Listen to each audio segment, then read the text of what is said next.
Namaste. I am Dr. Prashant Dharmadhikari. I am thankful to Disha Bharat for giving this opportunity to introduce a book. And the book that I am going to introduce is it's in Marathi. The title is Ayodhya Andolanacha Taleband. So literally, the balance sheet of Ayodhya Ramajanma Bhumi Andolan. So this particular book is released at the hands of Swami Govinda Dev Giri, who is the treasurer of Ram Janma Bhoomi Trust. And on 12th of May, that was Adi Shankaracharya Jayanti. And I'm very much happy to be a part of this book as a co-author. This book is a brainchild of Dr. Ashok Rao Modak. He's a senior academic, great philosopher, thinker. He is 83-year-old and a great scholar.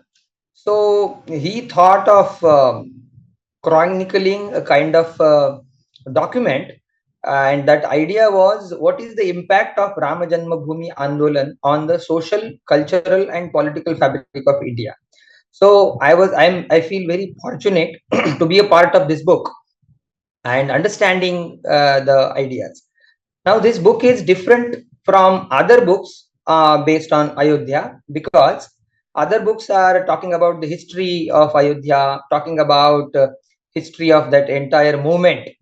But this book, particularly, we have tried to give academic intervention to it, so that this idea called Ayodhya Andolan should be studied as an academic event in the universities, in the academic circles, because generally this is considered as a movement, and some so-called pseudo seculars, they feel like this is a propaganda. But let us have that academic scrutiny of all these ideas, and that is why Dr. Modak thought of coming out with this book called Ayodhya Andolanacha Taleband. The idea here is to envisage the social, cultural, and political significance of Ayodhya Andolan. Now, as we all understand, 22nd January 2024 is a watershed moment in India's history, because that was the day, that was the auspicious day on that Prana Pratishtha of Ram Lila in Ayodhya took place. So 1992 to 2014, so these 32 years, how this entire period has transformed Indian cultural milieu, that is the sense of inquiry in this book. So we have chronicled the social, cultural, and political impact of Ayodhya Andolan, and this particular book has 8 chapters. So I will not discuss all these chapters in detail, because this is a book introduction, and I feel like students and people at large should read this. And this book is, although in Marathi, the Hindi and English translation is also in the pipeline. So that is also expected in next 6-7 months. So the pointers that I would love to highlight while introducing this book is that how Rama Janmabhoomi Andolan, Bhagwan Shri Ram, and the entire cultural renaissance that has brought in, and this is the idea of inquiry there. So the first chapter talks about Shri Ram and Bharat Varsha. That is the title that we have given. So how Bhagwan Ram has reshaped, or rather shaped, the cultural and civilizational milieu of India, of Bharat Varsha, that is mentioned over there. I remember that Dr. Modak has specifically written a mantra from Atharva Veda, Bhadramichanta Rushayaha Svarvidaha Tapo Diksham Upaseduragre. Now it talks about the concept of Rashtra. So in English we use the word nation, state, but this word Rashtra has a lot of connotations in Indian languages, and that is why we should use that some Indian words, Bharatiya words for that. Is why I'm using the word Rashtra, and here it is defined that Rushi Darshanat Rashtram, someone who has envisaged that on building some principles, coming out with a common culture, this Rashtra was created. And then now here we differ with the idea that some historians say that India is a nation in making. So we have strong objection to that, because Rashtra, this concept is Bhadram Ichchanta Rushayaha. Here the Rishis have thought of, they have envisaged a set of Vedic principles, and on that, this particular auspicious land was, that we envisage. So Bhagwan Ram traveled from north to south, and this is a kind of national integration that he has brought in. So we can easily find names in all Indian languages. For example, based on Ram. Okay, on all Indian languages, we find words, names that have the word Ram, like Ram Sinha, Ram Manohar, Tukaram, Ramaswamy, Ramulu, Raman, Ramayya, Ramasharan. So from south to north. And that is very, very important concept, that Ram has become a lifeblood of all Indians that way. And in Valmiki Ramayana, there is a shloka that is quoted in this book, that Ikshvakunam iyam bhumi sashaila vanakanana. So here Rama says that the entire land belongs to Ikshvaku, and that is why we are we are looking after this land. So from that perspective, this Rashtra, this concept of Bharata, is very much attached with the concept of the ideas for which Bhagwan Ram stood. Then there is another chapter on Rama Janmabhoomi Mukti Sangram. So there is a kind of history that is mentioned over here, that on 15th of August 1947, India was independent. So and in from 1528 to 1947, the war of independence of Rama Janmabhoomi was going on. So in a way, we don't consider that on 1947 we were, from British rule we were freed, but the idea that we talk about colonization is very much there. So Ayodhya was envisaged, rather it was under the siege of the structure, and that significance of Ayodhya, that is also mentioned here. Ayodhya, Mathura, Maya, Kashi, Kanchi, Avantika. We also utter this mantra every day. So the cultural significance of Ayodhya, how Ayodhya was structured, Ayodhya, how it was Ashtachakra, Navadvara. So there are some references to Valmiki Ramayana, Atharva Veda, and there are different things that have been chronicled in this, that how Rama Janmabhoomi and Ayodhya and the cultural significance of that. Then there is a very important chapter here called Ayodhya Andolanacha Taleband. It means the 32 years after the Ayodhya Andolan. So from 1992 to 21st January to 2024. So those 32 years have been very, very important. And that is along, a kind of systematic analysis of whatever things, whatever important moments, and whatever important incidents and events that happened in those 32 years have been systematically analyzed in the book in relation with Ayodhya Andolan. So I would like to quote from the book itself. On 21st of January 2024, the Times of India published an article, and I quote from that article. It is mentioned in the book. It says it is written by Amit Muzumdar, and the title of his article was "Why Consecration of Ayodhya Temple is Truly New Historical Moment." And he says, anyone who reflects on this temple's opening in Ayodhya, regardless of which side they are on, may share one emotion in common: fascination. This is a country entering an unknown historical territory, mapping for the first time the future through which it stumbles. It has entered a truly unique historical moment. So this is the way how the academia, newspapers, and that also has been shaped over here.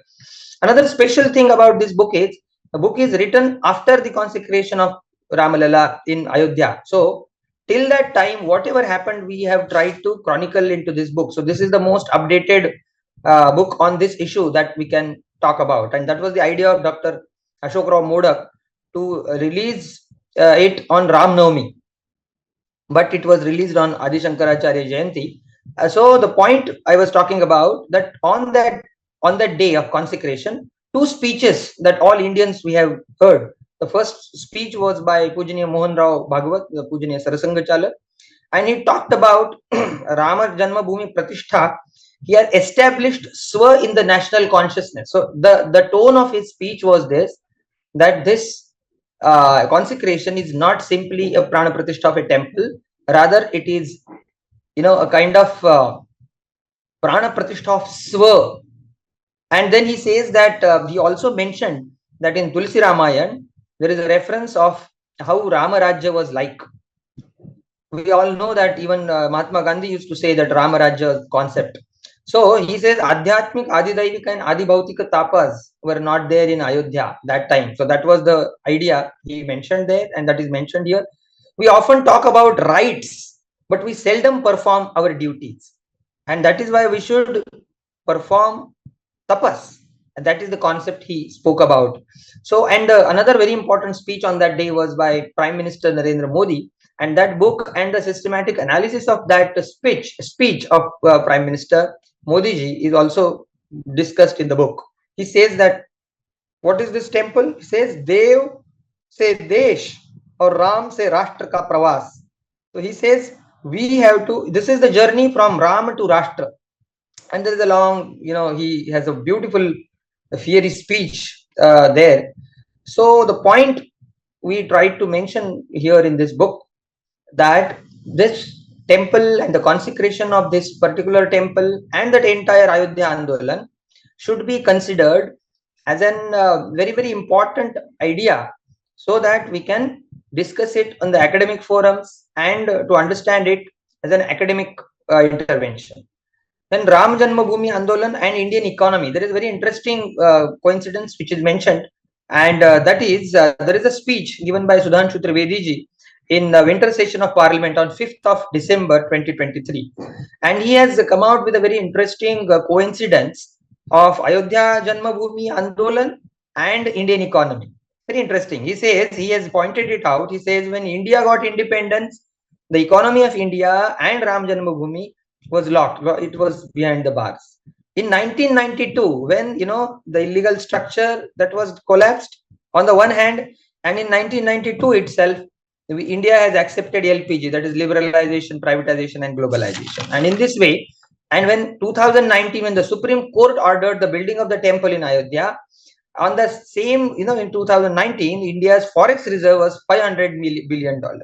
So the point that he's making in the speech was that how Ayodhya Andolan on the one hand and the India's economy on the other hand, it's a kind of a golden coincidence, we can say, or we call it in Hindi Sanyoga. So there are very interesting ideas that are mentioned over here. The systematic understanding of his, a very systematic review of all the so-called pseudo intellectuals who were opposing the Rama Janmabhoomi Andolan with we have also countered it. Very, very systematic analysis is there of it, and a very important chapter is also written on this. So the political impact of Ayodhya Andolan, that is also mentioned here. So the point is, this book tries to assimilate the academic point of view, so the departments of sociology, political science, and these departments should study this as a very important phenomena, not only political, but as a cultural, social, and civilizational stand up. That is very important. And so I think this book is a must. And if someone reads it from this perspective, will be very happy. And that was the idea of Dr. Ashok Modak, who is the main author of this book. He basically is from economics background. He's a member of Legislative Assembly over here in India, in Maharashtra. But he's such a great thinker. So he thought that let us have a thorough understanding of Rama Janmabhoomi Andolan in 2024. So I think that is very, very important. As I would like to end my video with this quote by Prime Minister Modi. He said in the same speech on Rama Janmabhoomi, Prana Pratishtha Mahotsav, he gave a speech, and there he used this word, Yahi samay hai, sahi samay hai. He says that we are laying foundation of new Bharat for next 1,000 years. And I think Disha Bharat is also, looking for this cause to build national integrity, to have value education and all these ideas. So here we are also with this book, we can say that this Rama Janmabhoomi Andolan and Rama Janma Pratishtha, Prana Pratishtha is nothing but laying foundation of new Bharat for the next 1,000 years. So I think with this I'll stop. I once again thank Disha Bharat for trying to introduce this book. Thank you very much.